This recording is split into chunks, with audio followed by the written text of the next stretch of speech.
Bienvenue sur le podcast de l'aviation présenté par Frédéric Beniada. Avec Accenture, partenaire stratégique des entreprises dans leur transformation technologique et humaine. Olivier Andriès, directeur général de Safran et l'invité du podcast de l'aviation. Bonjour Olivier Andriès. Bonjour Frédéric. Vous avez succédé à ce poste en janvier dernier à Philippe Petit-Colin. Vous reprenez les commandes de l'équipementier en pleine crise sanitaire et vous faites partie des rares groupes de l'industrie aéronautique à être resté dans le vert pendant cette crise inédite, à avoir dégagé des bénéfices.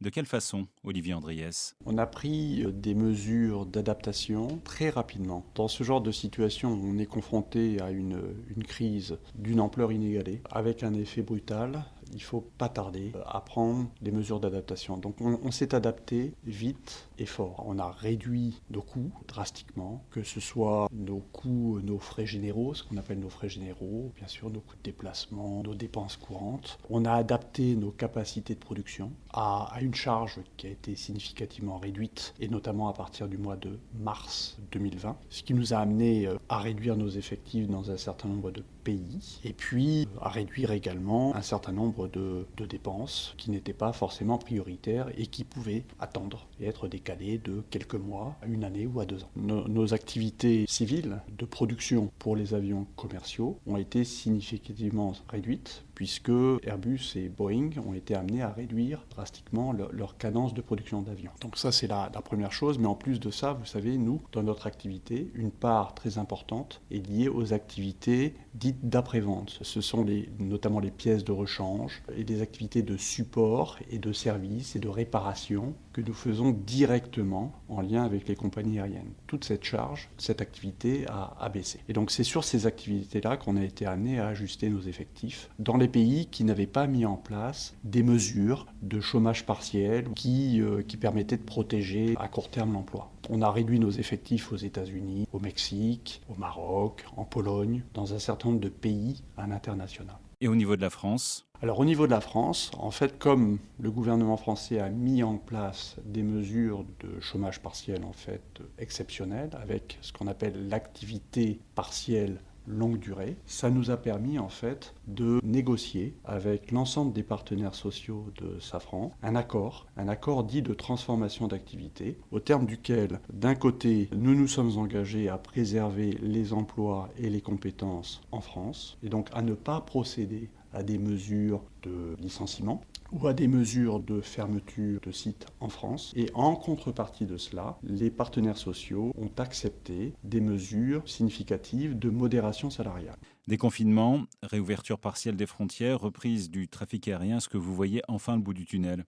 Oui, on a des signaux qui sont encourageants. Bon, le trafic aérien en 2020, il a baissé de plus de 50%. C'est une crise sans précédent. On n'avait jamais vu ça. Donc la bonne nouvelle, c'est qu'on voit des signaux encourageants depuis le début de l'année de reprise du trafic dans certaines zones géographiques. La Chine, notamment, est revenue au niveau de trafic domestique d'avant-crise. Les États-Unis, avec la progression des campagnes de vaccination, on voit clairement une progression régulière du trafic aérien depuis le début de l'année. Il y a 2 zones où on reste quand même dans une situation difficile. C'est l'Europe, parce que l'Europe, on est encore à moins 65, moins 70% de trafic aérien par rapport à avant. Et là, nous comptons beaucoup sur la reprise estivale, sur la progression des campagnes de vaccination en Europe et la reprise estivale. Et puis l'Asie du Sud-Est et l'Inde, ils sont très impactés par la résurgence du virus là-bas. Donc des signaux encourageants, quelques incertitudes quand même sur des zones qui sont encore fortement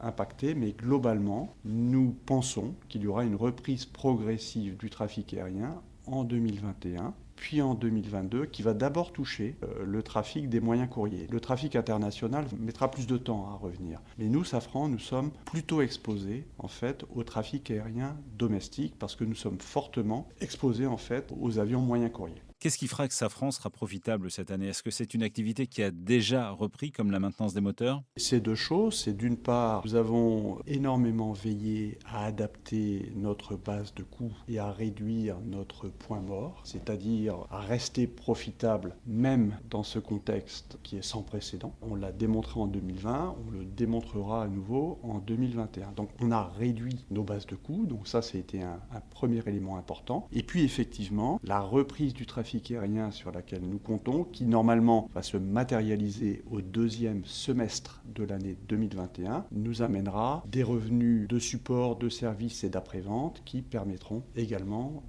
d'améliorer la situation. Et pour le groupe Safran, vous voyez loin devant et vous avez des projets d'avenir.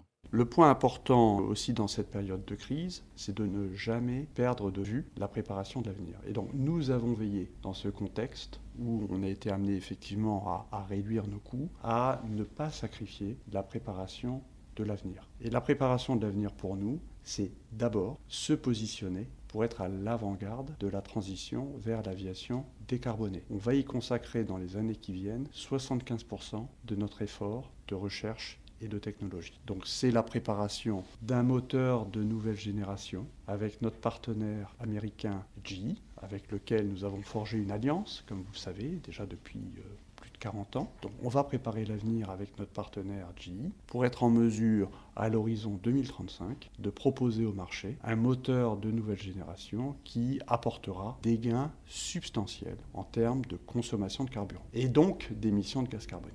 On vise 20% de gains par rapport au moteur LEAP que nous venons à peine de mettre en service il y a quelques années et qui lui-même apportait un gain de 15% par rapport aux générations précédentes. Alors on l'a bien compris, toujours moins de carburant. En revanche, il est beaucoup trop tôt pour parler de l'avion à hydrogène en 2035.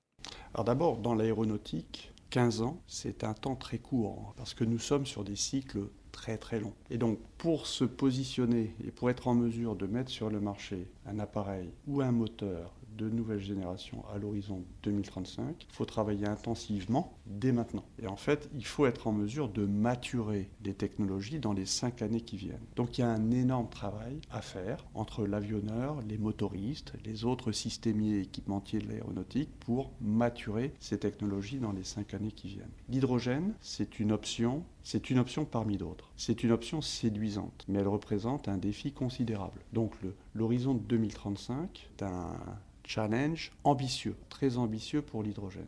Quels sont les défis sur l'hydrogène ? Il y a déjà un premier défi, c'est de veiller à ce que l'hydrogène qu'on utiliserait soit un hydrogène vert. Ça, c'est pas entre les mains des acteurs de l'aéronautique, c'est plutôt entre les mains des énergéticiens. C'est un premier sujet. Le deuxième sujet, c'est la question de l'avitaillement des aéroports. Aujourd'hui, l'expérience que l'on connaît dans le domaine de l'hydrogène, en l'occurrence de l'hydrogène liquide pour l'aéronautique, en fait, c'est la propulsion spatiale, c'est la fusée Ariane. Et donc l'expérience que l'on connaît, c'est la base de Kourou. On se rend compte qu'avitailler un lanceur en hydrogène liquide, en oxygène liquide, c'est quand même quelque chose qui est d'une complexité importante. Donc ça, c'est le deuxième sujet. Et le troisième sujet, c'est pas tant la combustion, parce que les moteurs thermiques que nous faisons peuvent fonctionner avec différents carburants et ça pourrait très bien fonctionner avec de l'hydrogène. Il y a évidemment des modifications à faire dans le moteur, mais c'est pas là qu'est le challenge technique. Le challenge technique sur l'hydrogène, il est plutôt sur le stockage et la distribution. Pourquoi ? Parce qu'on parle d'hydrogène liquide à moins 253 degrés.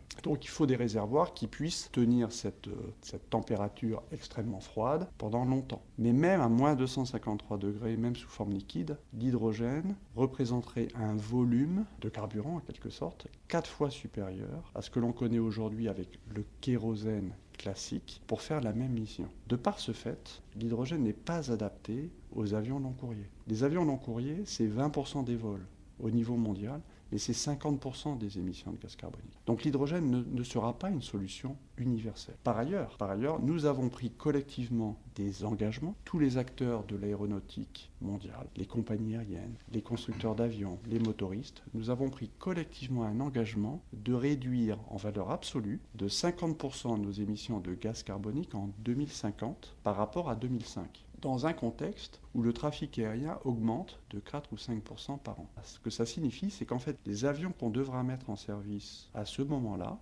devront émettre 10% seulement en émissions de gaz carbonique par rapport aux avions qui volent aujourd'hui. Donc on doit faire un gain de 90%. La technologie apportera une partie significative de ces gains. De moteurs, de nouvelle génération, des économies qu'on fera au niveau de l'avion, l'allègement de tous les équipements qui sont à l'intérieur de l'avion, tout ça devrait permettre de faire une partie du chemin. Je dirais la moitié du chemin. Il reste l'autre moitié à faire. Et en fait, pour l'autre moitié, il faut s'y mettre dès maintenant. On ne peut pas se permettre d'attendre 2035 ou 2040 pour commencer à réduire les émissions de gaz carbonique au niveau de la flotte mondiale qui vole aujourd'hui. Et là, l'option immédiate qui marche techniquement, ce sont les carburants durables, les biocarburants, les carburants issus de la biomasse ou du retraitement de déchets, d'huile usagée, etc. Vous l'avez vu d'ailleurs, Air France a fait une expérience avec un vol Montréal-Paris, avec effectivement des carburants issus du retraitement d'huile usagée. Donc ça, c'est une solution qui est praticable dès aujourd'hui avec les moteurs actuels qui sont tous certifiés pour fonctionner avec 50% de carburant durable. Ce qui manque aujourd'hui, Olivier Andriès, on l'a bien compris, c'est une véritable filière de biocarburants. Vous avez parfaitement raison, Frédéric. En fait, aujourd'hui, les carburants durables coûtent 4 fois plus cher que le kérosène. Pourquoi ça coûte plus cher que le kérosène ? Tout simplement parce qu'il n'y a pas suffisamment d'offres. Pourquoi est-ce qu'il n'y a pas suffisamment d'offres ? Parce qu'il n'y a pas de demande. Comment fait-on pour briser ce cercle vicieux au niveau des carburants durables ? C'est de créer la filière, et notamment créer la filière en imposant au niveau européen, parce que c'est au niveau européen que ça a du sens, une obligation d'utiliser un certain pourcentage de carburants durables dans les opérations des avions commerciaux à un horizon donné. Olivier Andriès, directeur général de Safran pour le podcast de l'aviation, que nous retrouverons la semaine prochaine.